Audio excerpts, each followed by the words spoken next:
इतिहासकारों के अनुसार कौशल प्रदेश के प्राचीन राजधानी अवध को कालांतर में अयोध्या और बौद्ध काल में साकेत कहा जाने लगा है। अयोध्या मूल रूप से मंदिरों का शहर था। हालांकि यहाँ आज भी हिंदू, बौद्ध एवं जैन धर्म से जुड़े मंदिरों के अवशेष देखे जा सकते हैं। जैन मत के अनुसार यहाँ आदिनाथ सहित 5 तीर्थकारों का जन्म हुआ था। बौद्ध मत के अनुसार यहाँ भगवान बुद्ध ने कुछ माह बिहार। नमस्कार दोस्तों, मैं हूँ आपका दोस्त कमलेश। सीके एजुकेशनल 2.0 में आपका स्वागत है। अयोध्या को भगवान श्री राम के पूर्वज विश्ववान सूर्य के पुत्र वैश्व मनु ने बसाया था। तभी इस नगरी पर सूर्यवंशी राजाओं का राजा महाभारत काल तक रहा। यहीं पर प्रभु श्री राम का दशरथ के महल में जन्म हुआ था। महर्षि वाल्मीकि ने भी रामायण में जन्मभूमि की शोभा एवं महत्ता की तुलना दूसरे इंद्रलोक से की है। धन धान्य व रत्नों से भरी हुई अयोध्या नगरी की अपनी छटा एवं गगनचुंबी इमारतों के अयोध्या नगरी में होने का वर्णन भी वाल्मीकि रामायण में मिलता है। कहते हैं कि भगवान श्री राम के जल समाधि लेने के पश्चात अयोध्या कुछ काल के लिए उजाड़ सी हो गई थी, लेकिन उनकी जन्मभूमि पर बना महल वैसे का वैसा ही था। भगवान श्री राम के पुत्र कुश ने एक बार पुनः राजधानी अयोध्या का निर्माण कराया। इस निर्माण के बाद सूर्यवंश की अगली 44 पीढ़ियों तक इसका अस्तित्व आखिरी राजा महाराजा विद्याधर तक अपने चरम पर रहा। कौशल राज बृहदल की मृत्यु महाभारत युद्ध में अभिमन्यु के हाथे हुई थी। महाभारत के युद्ध के बाद अयोध्या उजाड़ सी हो गई, मगर श्री राम जन्मभूमि का अस्तित्व फिर भी बना रहा। इसके बाद यह उल्लेख मिलता है कि ईसा के लगभग 100 वर्ष पूर्व उज्जैन के चक्रवर्ती सम्राट विक्रमादित्य एक दिन अखेट करते करते अयोध्या पहुंच गए। थकान होने के कारण अयोध्या में सरयू नदी के किनारे एक आम के वृक्ष के नीचे अपनी सेना सहित आराम करने लगे। उस समय यहाँ घना जंगल हो चला था, कोई बसावट भी यहाँ नहीं थी। महाराज विक्रमादित्य को इस भूमि में कुछ चमत्कार दिखाई देने लगे। तब उन्होंने खोज आरंभ की और पास के योगी व संतों की कृपा से उन्हें ज्ञात हुआ कि यह श्री राम की अवध भूमि है। उन संतों के निर्देश के सम्राट ने यह एक भव्य मंदिर के साथ ही कूप, सरोवर, महल आदि बनवाए। कहते हैं कि उन्होंने श्री राम जन्मभूमि पर काले रंग की कसौटी पत्थर वाले 84 स्तंभों पर विशाल मंदिर का निर्माण करवाया था। इस मंदिर की भव्यता देखते ही बनती थी। विक्रमादित्य के बाद राजाओं ने समय समय पर इस मंदिर की देखरेख की।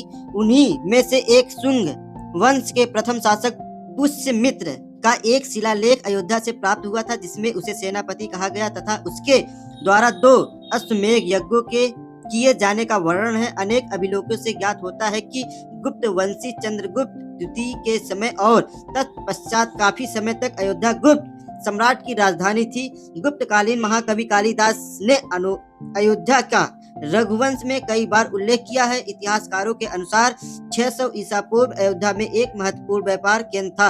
इस स्थान को अंतर्राष्ट्रीय पहचान 5वीं शताब्दी में ईसा पूर्व के दौरान तब मिली जब कि यह एक प्रमुख बौद्ध केंद्र के रूप में विकसित हुआ।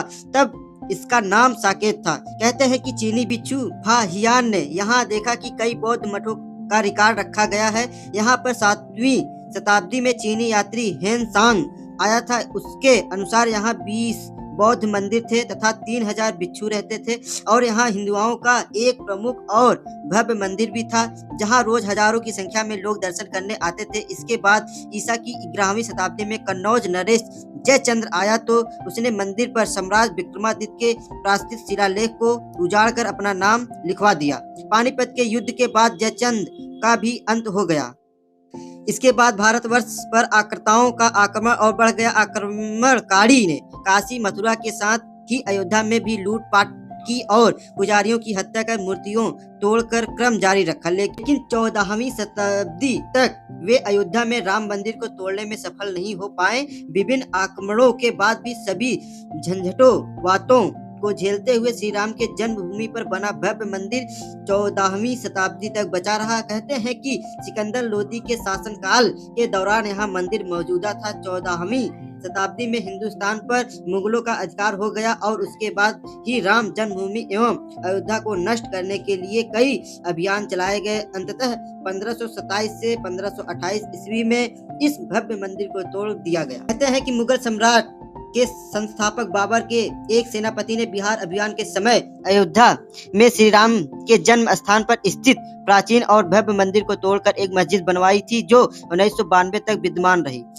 बाबरनामा के अनुसार 1528 में अयोध्या पड़ाव के दौरान बाबर ने मस्जिद निर्माण का आदेश दिया था। अयोध्या में बनाई गई मस्जिद में खुद 2 संदेशों से इसका साकेत भी मिलता है। इसमें एक खास तौर से उल्लेखनीय है। इसका सार है जन्नत तक जिसके न्याय के चर्चे हैं। ऐसे महान शासक बाबर के आदेश पर दयालु मीर बाकी ने फरिश्तों की इस जगह को मुकम्मल रूप दिया।